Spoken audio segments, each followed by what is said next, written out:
Nobody really knows if they're alive or not. Oh, I see. Okay. There's a red button that comes yes, up that shows. I think it's working. It's happening. Okay. And I'm looking in the right now to see if it's there. It's only 15 minutes late. That's not bad. Yeah, that's not so bad. That's not so bad. Let's see. Oh, okay. Hold on. I think I'm just making sure that this is something that's showing up in Sister Agathas. Hello, everybody. Hello. Yes, it is. I see it. Okay. I see it. Lovely. Beautiful. Awesome. It's even transcribing us. That's so cool. So yes. Hey, everybody. I'm really glad that y'all are joining us. I'm going to babble on a bit about how wonderful I think Alexandra is while we wait for people to show up.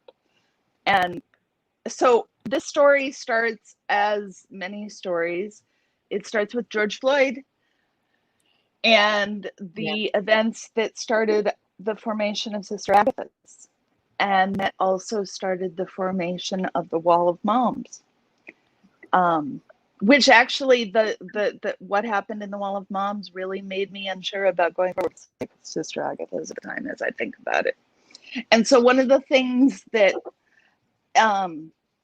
we can talk a little bit about Wall of Moms and how that all played out later, but I think what I want to bring up here is that what really impressed me and struck me was the aplomb and the grace that Alexandra exhibited in all of her communication with the other moms that she was interacting with. And it really, as a white woman, I feel like it's sometimes hard to say, no, shame cannot be a part of teaching racism. Like it feels wrong, right?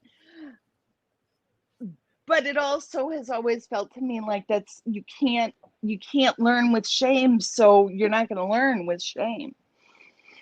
And then at the same time, I was really going through my own kind of, the last 6 months have been my own personal learning journey, very difficult.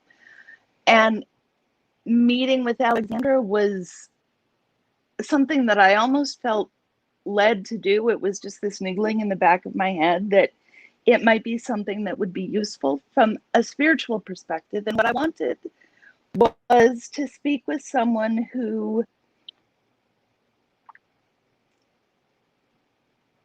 had a holistic understanding, not necessarily of me, but of the universe that I was imagining, and could help guide me there. And she did that brilliantly. And also in a challenging way. And so as you've grown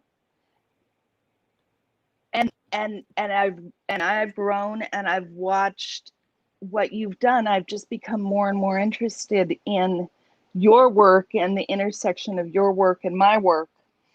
And so I wanted to kind of bring this opportunity to the damsels as a different opportunity for learning.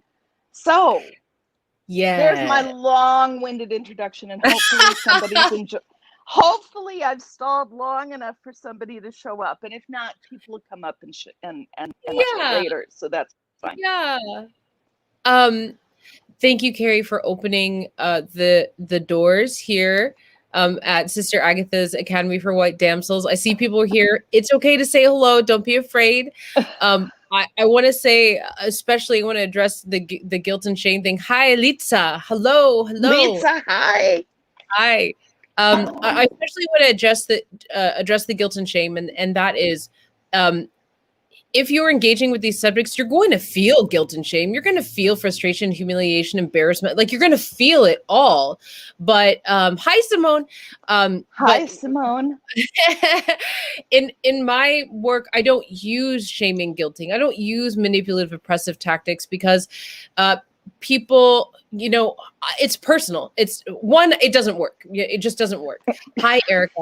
But I will say, like, I had a teacher, a very powerful teacher, and I learned so much with him. But he used a lot of those tactics, the guilting tactics, the shaming tactics, a lot of gaslighting, a lot of, he was working out a lot of his pain on me. There was a lot of his own, Right. and this wasn't even about race. It was his own pain and oppression and a lot of that stuff. And he was working that on me. And so while I learned a lot of the subjects that we were studying together, I Mm-hmm. also was handed like more problems. And Right. so I associated those problems with things that I was actually learning. And I was like, and I see that. And that's something that was happening in Wall of Moms before I got there was there was just like it was like domestic abuse going on in there. And it was from everybody looking who doesn't matter what color they were. There was just like so much finger pointing and blaming and not enough of people going, hey, that might be a mistake. Can we talk about it? Or Maybe hey, there like, was a miscommunication, or maybe we ought to even get to yes. know each other before we run off on wild assumptions. Yes. So and I also understand I don't want to underscore, I don't want to No, devalue the fact that sometimes it is appropriate for people to say stop talking, right?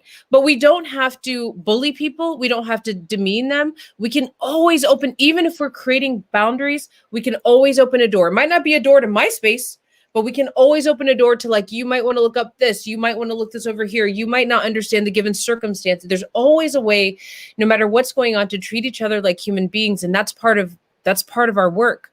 So much of what we're working, what we want to change is in humanity. yeah.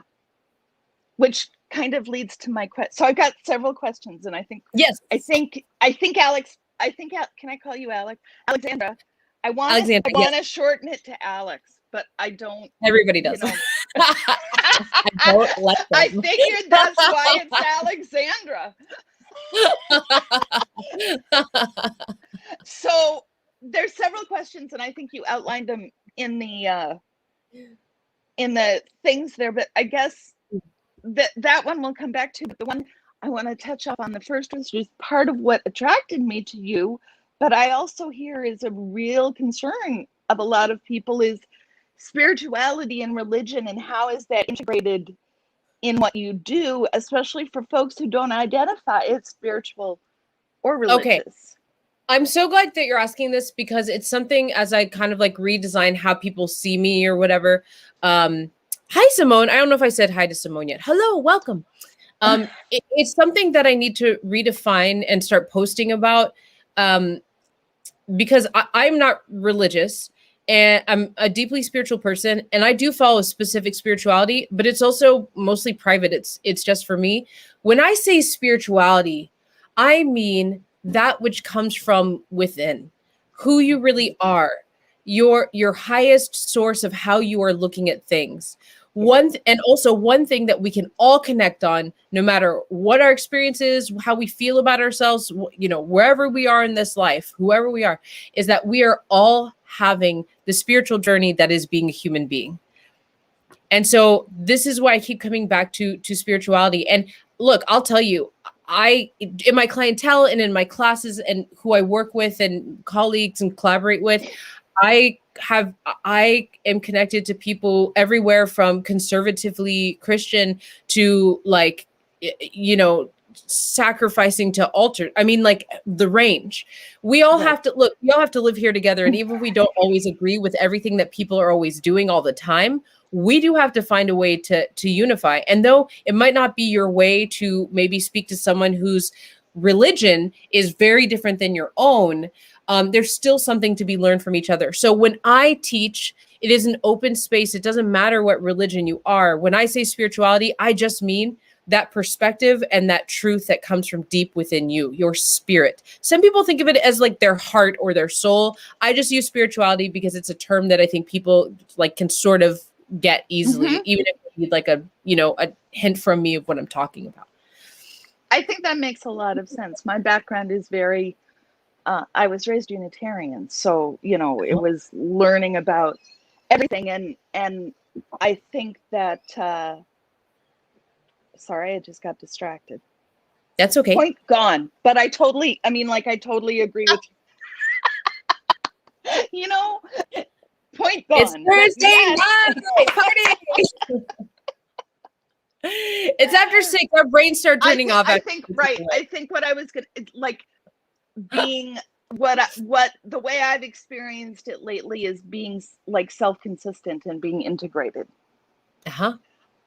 There you go. Yes, we all have our definitions and how we relate with these words, and I understand sort of the fear or the people being like when they Ah, hear that word because I get it the way it's used and you know is really awful.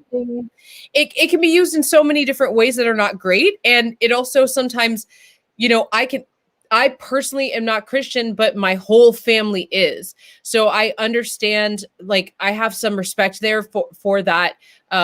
For that, like, you know, I have Baptist and Catholic in my family. So I have respect for like that faith and that lifestyle. But I know that there was a time when I was trying to, like, when I said spirituality, I would immediately find myself in Christian circles. And I was like, oh, okay, so this is there's a whole group out there that it's synonymous for them, spirituality and religion, where I had to learn and find out, okay, you can be spiritual without being religious, and you can be religious being without being spiritual, and you can also be the both at the same time. So Exactly. yeah, Yeah. so I just assure people, like, spirituality, I mean just that which comes from From within, within.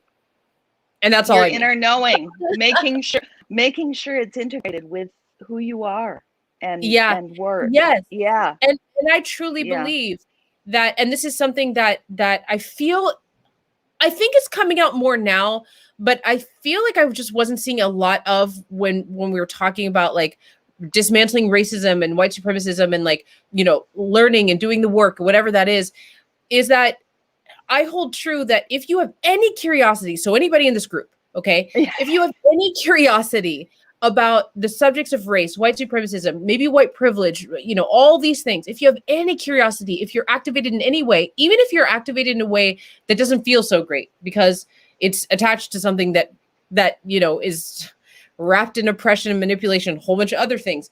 If you have any activation or any curiosity, it means that from inside you, your spirit is putting attention on it for a reason. Okay. Yeah. There's a lot of people out there who walk the other direction. They don't want to have anything to do with it. That for them, they're apathetic. They don't feel anything about it. It's whatever to them. Right. So if you feel that from inside, to me, that means your spirit wakes up on something that you are supposed to pay attention to in one way or another. I'm not saying if your spirit wakes up, you go to the front lines. I'm not saying if your spirit wakes up, you read a book a month. That's not what I'm saying. I think What I'm that's saying such a key. That's so key. it's so Right. important. We're going to get more into that later. Yeah. But Yeah. there's something in you that has a solution. There's something in you that wants to receive the healing around that subject. There's something in you. You're in the right place at the right time. If your spirit is saying, look, there's something for you to do here, and you keep Right. engaging in whatever way you're engaging. I believe that you have the answers inside you. And that's part of my work is you know, you can read all the books in the world, you can take all the courses, all of it. But my work is to open up the wisdom that's already within that in you, that your spirit is trying to channel through you.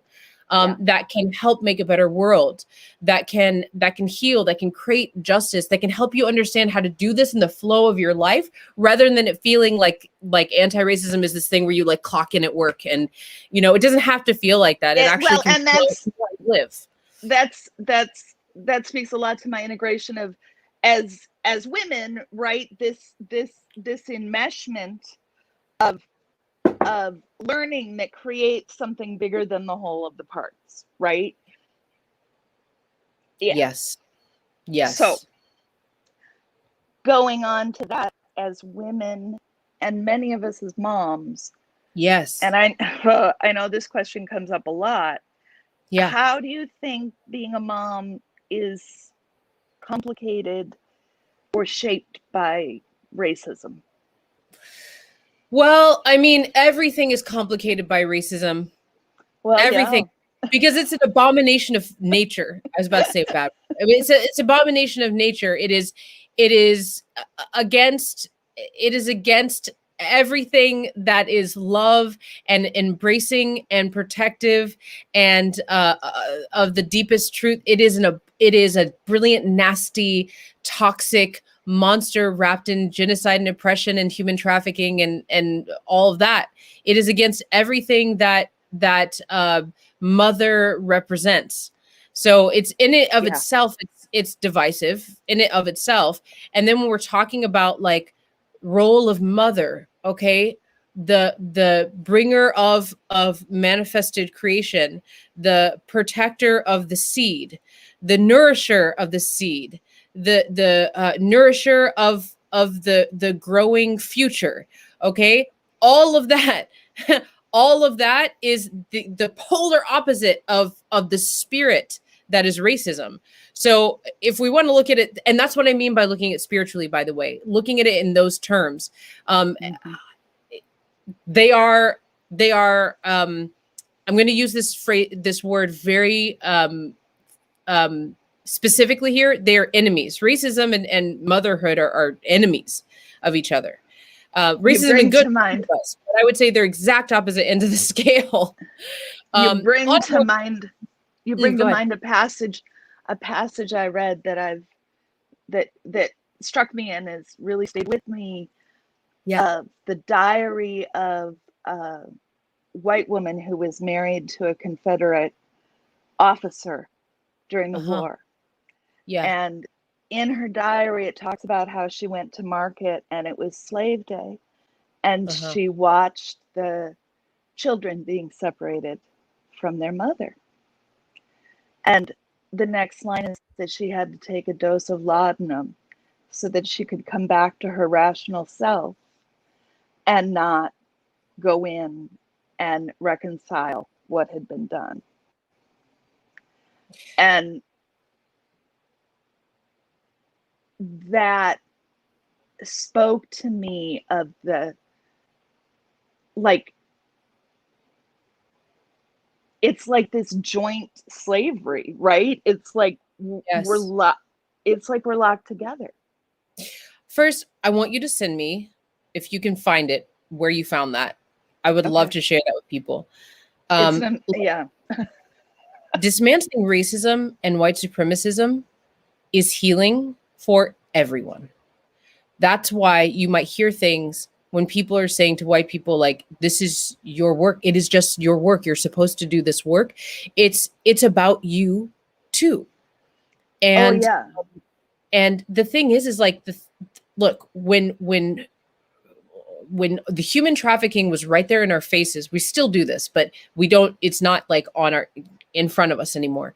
When the human trafficking was right there, when the inhumane torture, when they started deciding that Africans were sub people, when the genocides were, subhuman, excuse me, and all the genocides, you have a whole population of white people, and by white that means a whole bunch of different things, but you have this population who's not subjected to that's happening to their population, and they're human beings with empathy and feelings.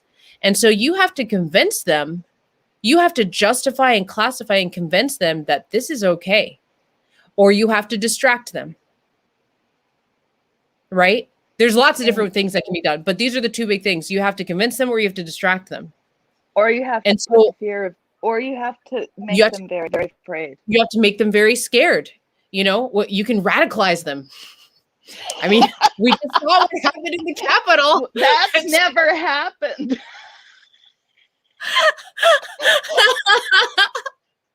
Right? So that account that you're talking about, that's really powerful. And it is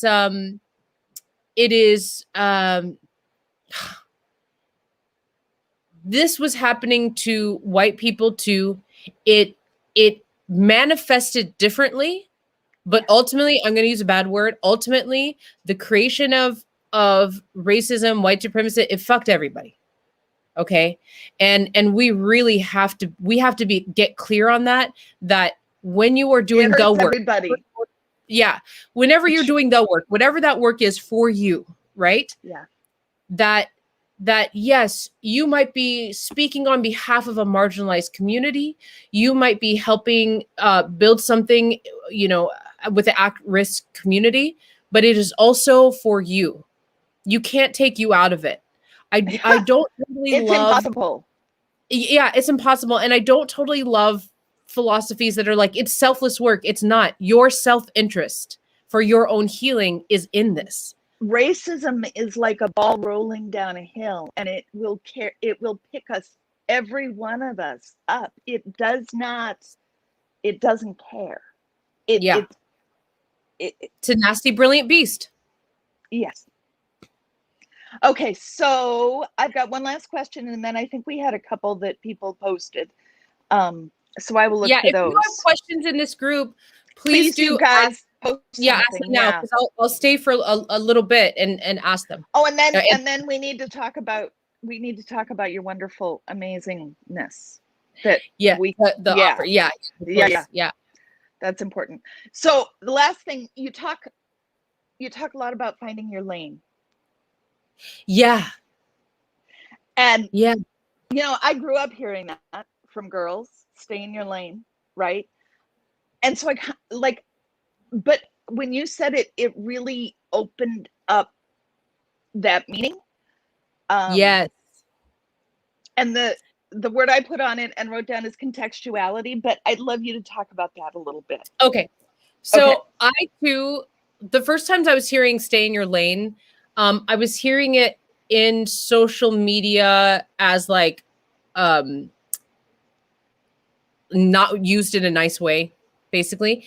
And then I was talking to a mentor of mine, and I was like, there was something I was doing in my business like 3 or 4 years ago, and it just didn't quite feel right for me. And my mentor was like, because it's not your lane. And I was like, oh, how dare you say that to me? And she's like, yeah. And she's like, yeah, it's just not, it's like, that's not really your work. And it's pulling on you in a way that is not really also nourishing you. So like, It's not really your lane. You care about it and you can affect the overall like subject, but like, that's the way you're doing it. And the people also is the people I was working with at the time. That's like what they're doing and what you're doing is just, it's not the same aesthetic. You don't believe this totally the same things, although you're working towards a similar goal. It's just not your lane. And I was like, this doesn't have to be, it was kind of like a reclamation when I started using that phrase. And so I was like, okay. And I realized, so I'm going to tell another story to bring this all together. When George Floyd was lynched last year, and yes, I called it a lynching.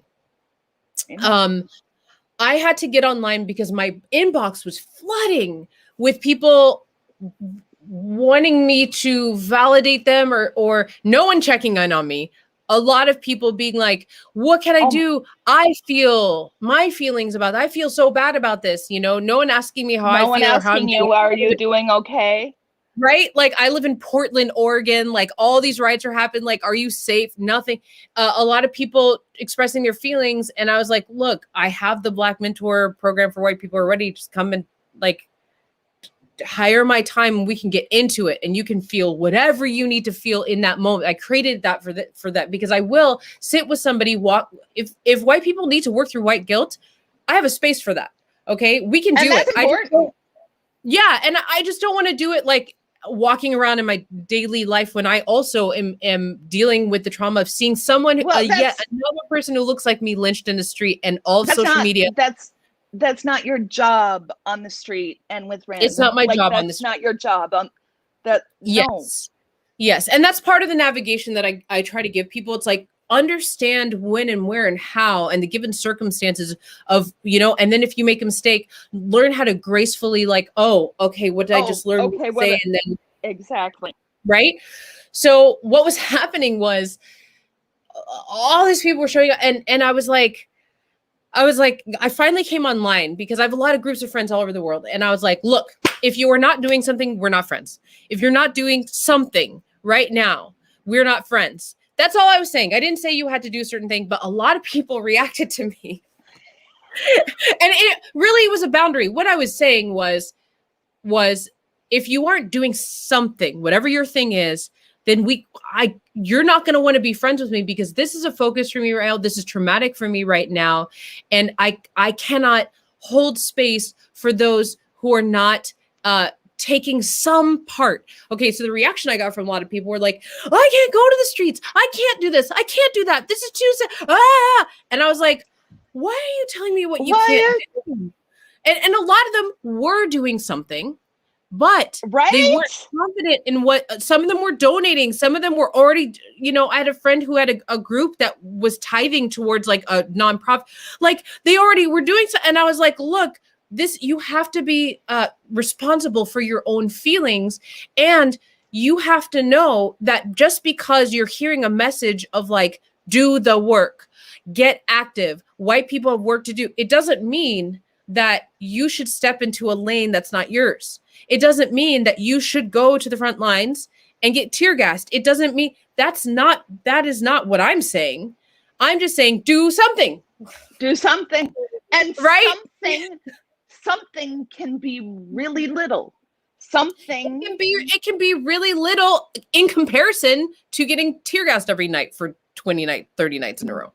Exactly. but it might be more consistent. Or it might have something that's consistent. Yes. Right. I've struggled with that a lot too. People saying you need to be doing something. And I'm like, I am, like my life is doing, like I feel like my life is doing something, right? That's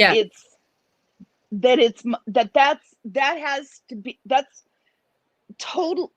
Well, I can't say totally, but that's my goal, right? Is for that to be totally integrated. And so then when it's not, and somebody says, stay in your lane, or I get called out for making a mistake, then it's appreciated. Yes. Look, all of us are going to feel, look, if you're looking at anything racism, anything white supremacy, anything in our history, you're going to feel shame and guilt and humiliation, embarrassment, frustration. And it's not, I mean, you're going to. We're going down spelunking in the sewers, literally. We're yes. I mean, that's literally what it is. So pace yourself, okay?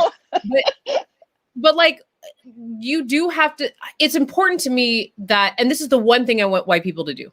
I want everybody to do this, but I tend to, the focus here is when I'm doing anti-racism work with white people. And that is to commit to an anti-racist journey for life. And in order to commit to that, it has to be fueled by your spirit, and it has to be something that you can be consistent with, like you're saying. And that might be, it might be as simple as like, there's this nonprofit I post about, I donate to, I get into their community events, and I try to bring at least 2 people a month. That's the commitment. That's what I do. It might be like because a lot of us are homeschooling right now, right?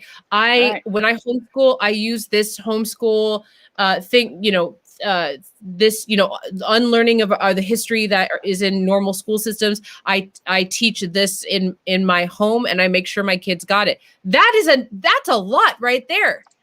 Oh my God. Teaching your kids, getting them involved, and that's a lot right there, Well, so, and that's, and it's going back to that doll story that I shared today.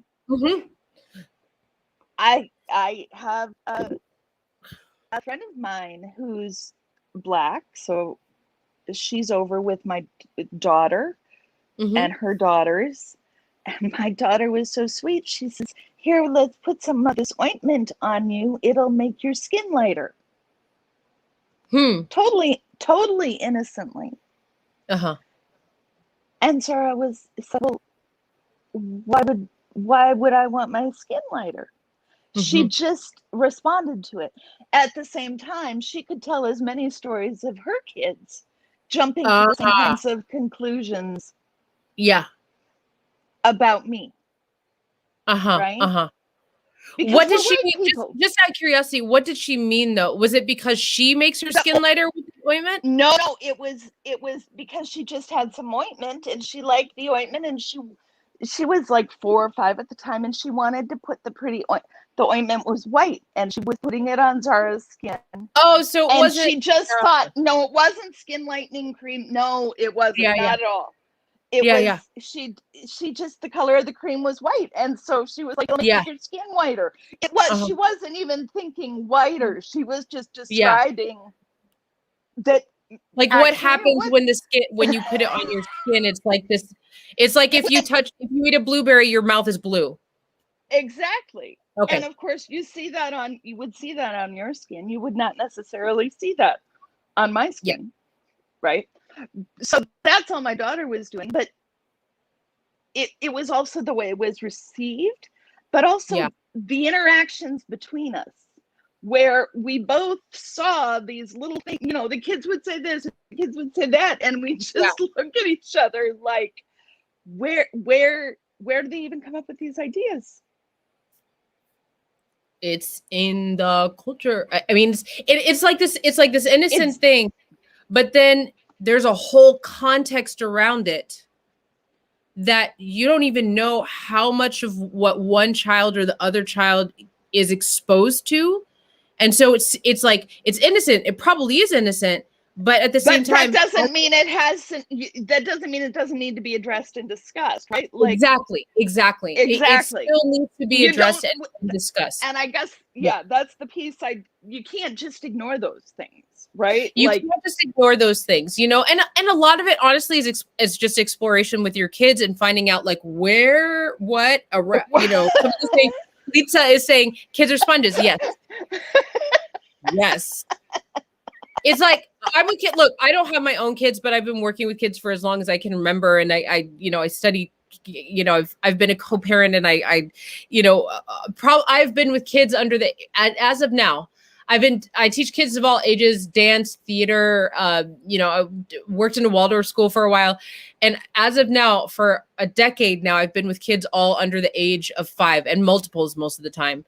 And it's so funny to see like the things that come out of there, even now, even during a time where they're not hanging out in school and everything. It's interesting to see like all of a sudden they'll start talking a certain way, or they'll say a phrase that none of their parents or co-parents say. And it's like, where did you get this? And you see it start to form their personality a little bit. And you're like, it's brilliant, but it's also like, it's tremendous how, as Lisa is saying, like kids are sponges. It's tremendous to see like how deep just one little piece of culture, one little seed that's planted within them can go.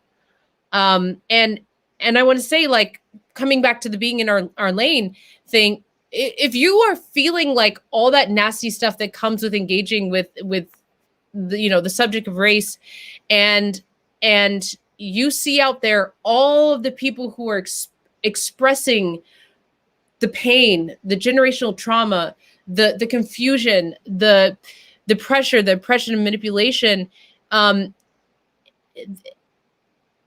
it's very easy to sort of look away and not want to deal with it, and feel like the lane that you're in, that you've already chosen, you might actually be doing really good work. It's very easy to just go, oh, it's not enough. It's not enough. And especially as parents, especially as women, it always feels like it's not enough. Yeah. We're back to misogyny. We're conditioned to think that it is never enough. So what's the relationship between racism and misogyny? We haven't gotten there yet, but oh my God, that's for another session. Okay, that is misogyny is at the root of all of it.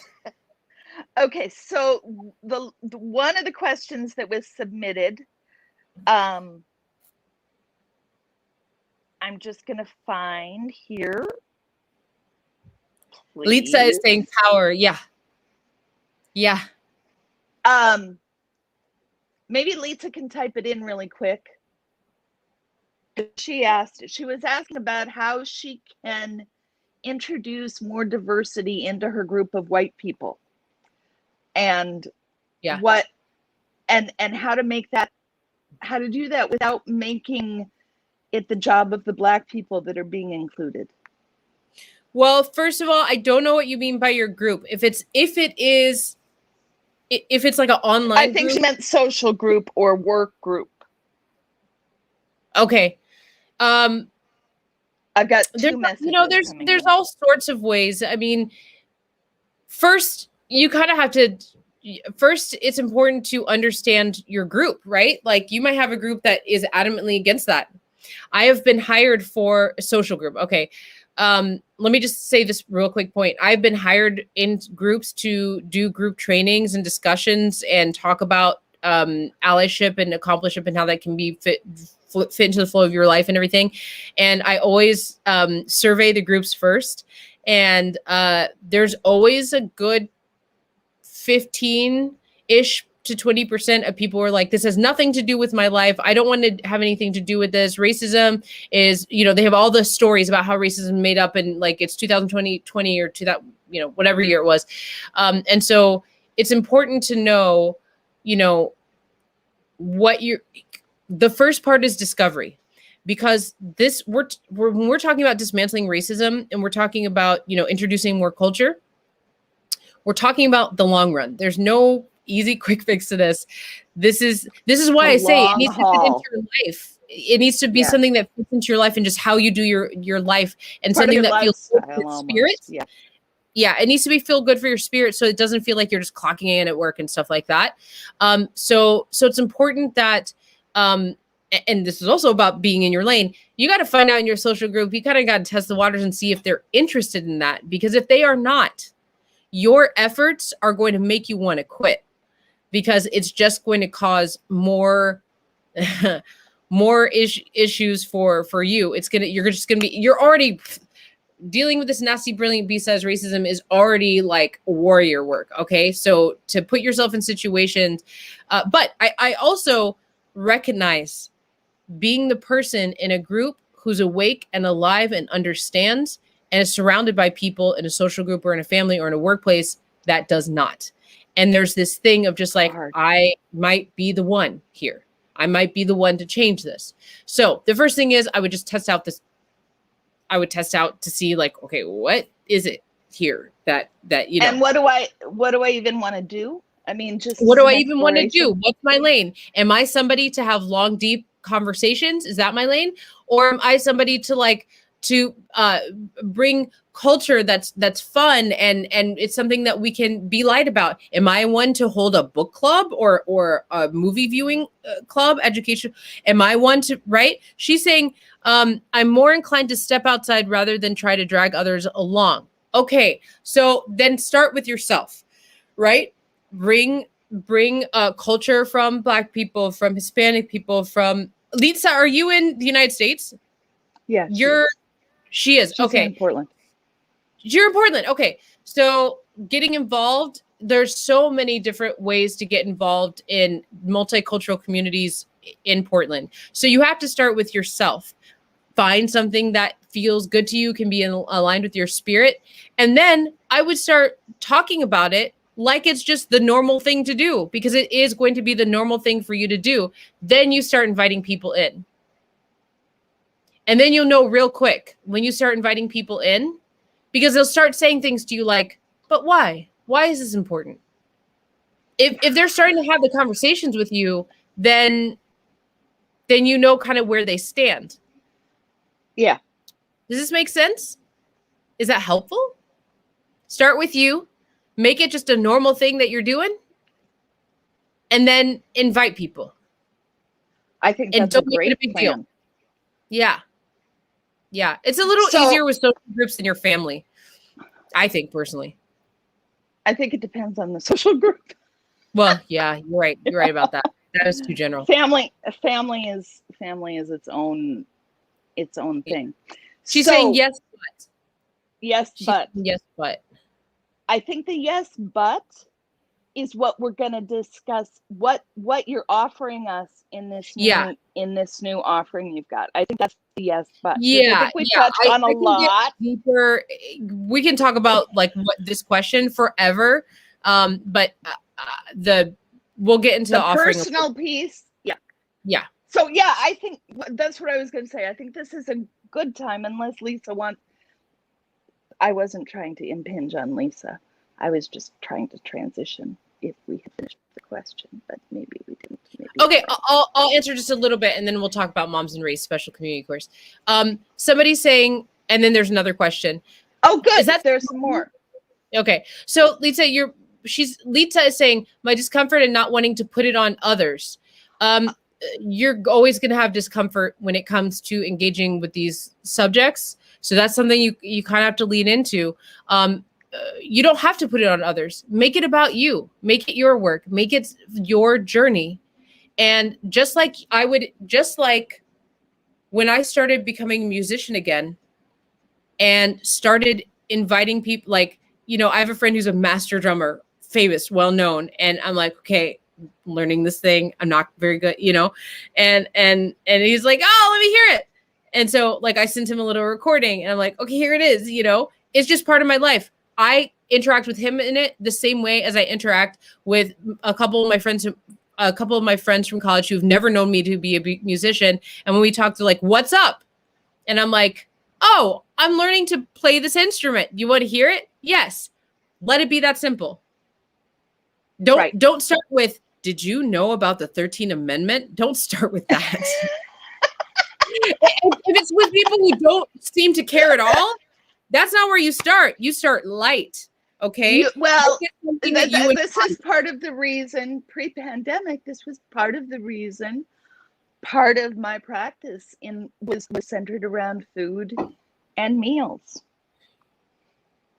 because it's just a natural part, and it helps to bring people together. We're talking long game. We have to think long game. I don't expect people to become scholars overnight and then start holding classes. No. Okay, so someone is saying, and I believe this is Simone. It says Facebook user on here, but I believe her name is Simone. It could be Simone. Hi, Simone. It could be. Oh no, you know what? It's Megan. Megan. Hello. Hi, Megan.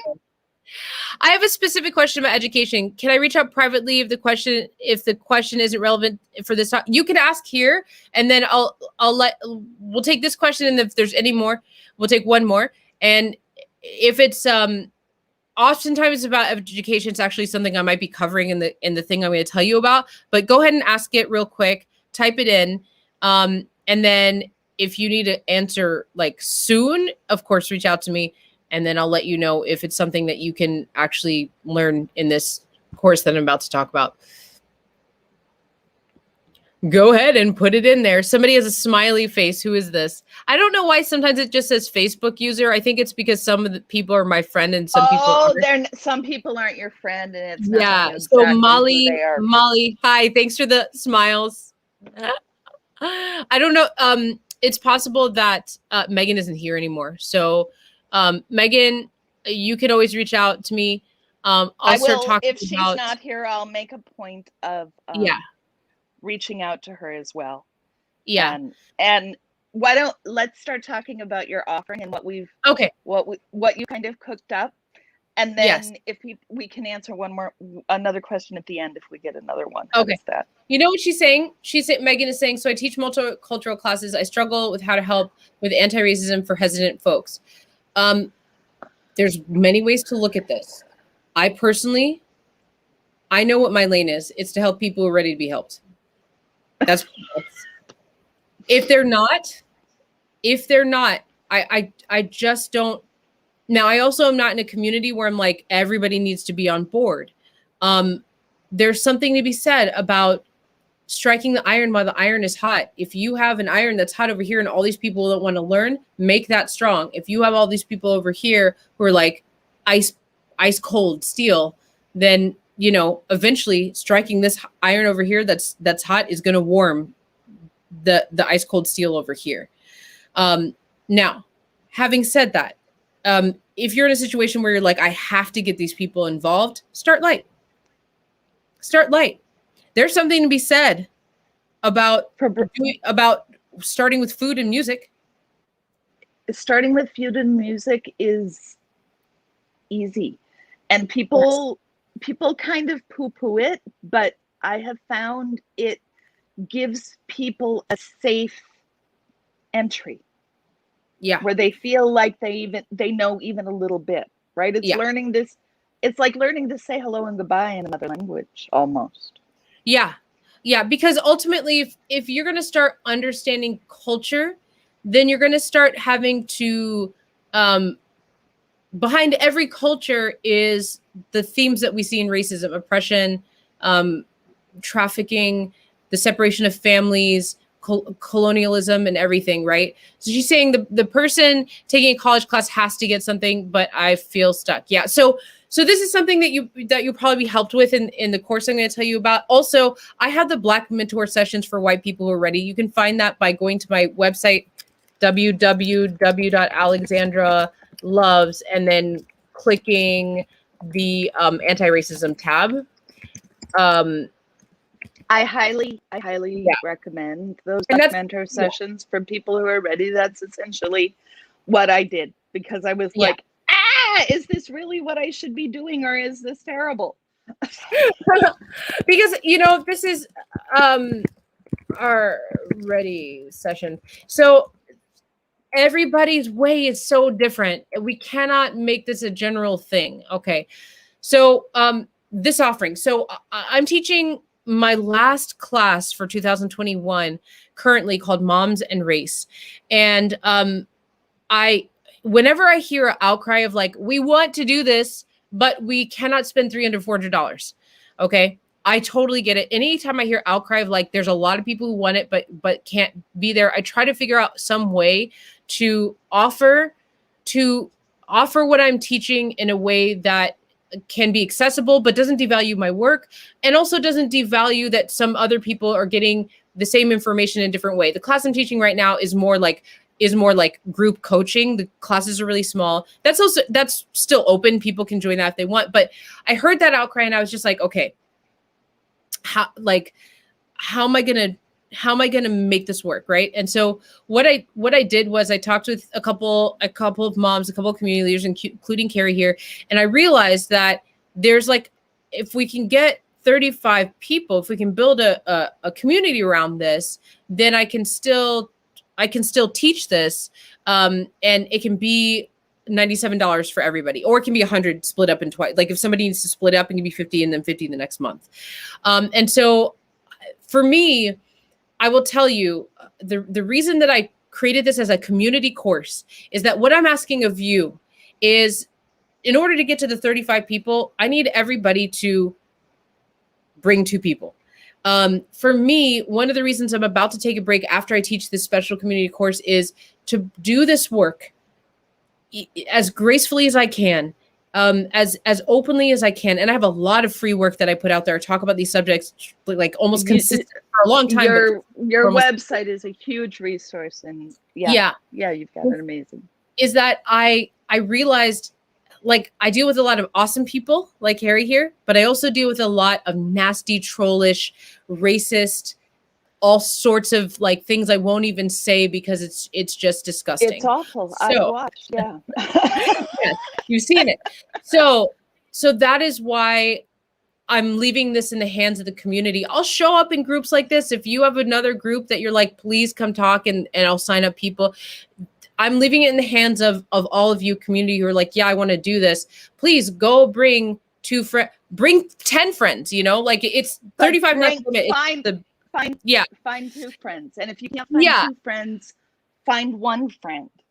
And if you need to be a friend because you can't afford the $100, then come talk to us.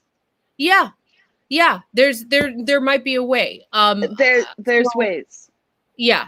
So I'm doing that. I'm doing it starting March. It's a 3-session journey, March 14th, and then the 3 Sundays after. It is built for you to receive. I understand moms have stuff going on.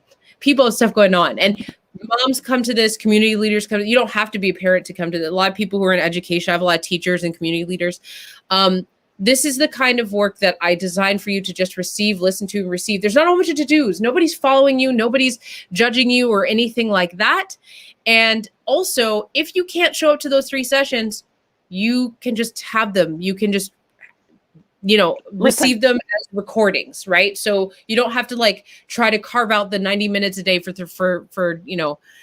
those 3 weeks at hand. So what we're doing in that course is a lot of what we talked about now, understanding how to look at racism from like the big picture in a way that once you're looking at this big picture from this place of inside you, spirit, right? All your navigation, right? I just saw in the group, somebody posted about like situation where there was like, you know, clashing, all your navigation, all of the esteem and confidence that's important for you to have if you're going to put this into the flow of your life, all of the healing that comes with this work. Dismantling white supremacism and racism is healing work. All of that can be accessible to you. Also, what are the ways that you can be an ally and accomplice that makes sense for you and your family or you and your community, that feels right for the flow of your life? And then lastly, like talking to children, which I'll tell you, I use the same techniques with people that are not children, which is why we have a lot of teachers and community leaders, you know. So we're doing all of that. On the page itself, and I'll post the page, is an informational video as well as like how to sign up for this. And I just hope that everybody joins us and has a great time with us there. Yeah. I'm really excited about it. I'm excited about all the work you're doing. What are you planning to do after you do this class? Are you going to take some time off, or have you got a project in the works? You know, I'm taking a little time off. The root of my work, I've always talked about racism, anti-racism, identity politics, all of that. But the root of my work has always been working with women to create the life they want by being who they are. It's understanding the spirit within, empowerment, transformational work. You know, for some people, it's working with ancestry. That's the work that I do. Unwinding the mind from the system that makes you small. You know, working with, you know, healing from vampires. That's a lot. I do a lot of work with empaths and vampires. And I just started to notice in the last 3 years that a lot of people started being interested in like race, racial issues, identity. And so I started bringing the work that I was already doing on anti-racism from a spiritual perspective out into the world. And so it's a lot. Like I said, I get a lot of nastiness. And so, but a lot of support. And so I had to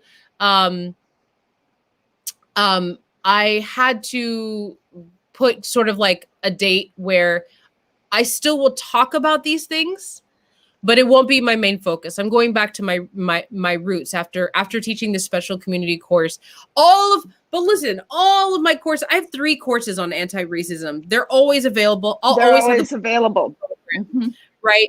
But I also, it's still, even though I'm putting this into the hand of the community to like tell your friends and bring them, it's still a lot of work on my end. And so I also need just a break from like, just chasing. All the putting myself out there, chasing people down, you know.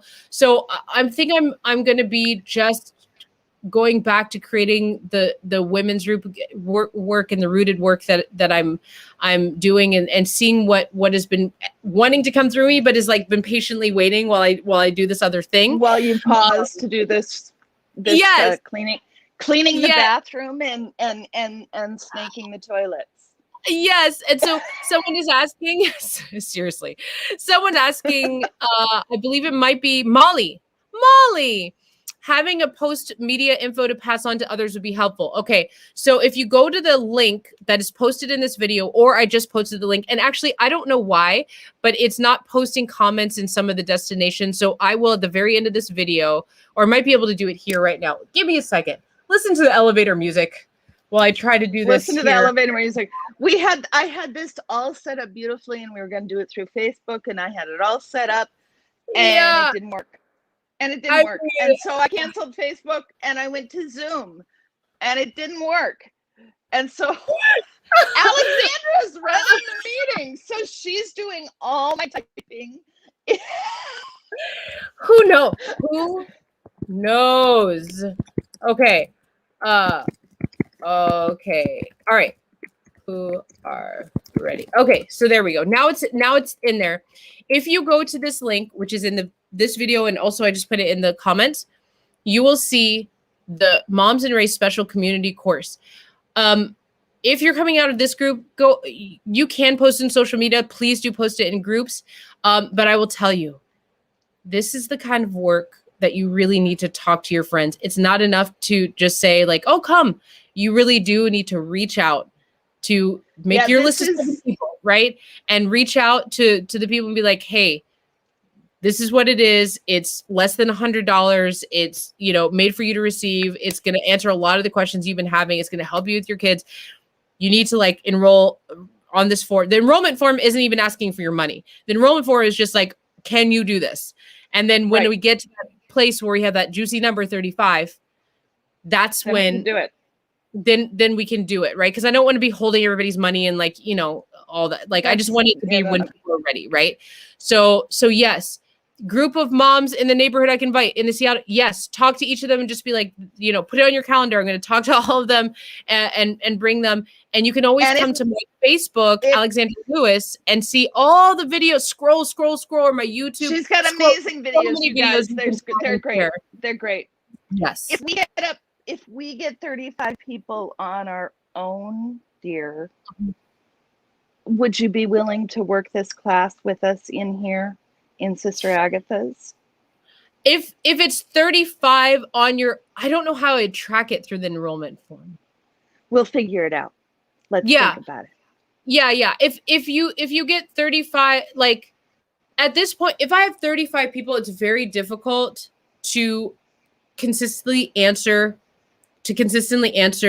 like customizable questions, but it might be something where I can drop in a couple of times for like 45 minutes within Sister Agathas as the course is going. And then that way in Sister Agathas, you'll have videos. That would be a lovely way to do that's how, if you get 35 specifically from here. So how you're going to track that, I don't know. Maybe I can put on the form. Like, what group did you hear that's from, you know, maybe I can do something like that.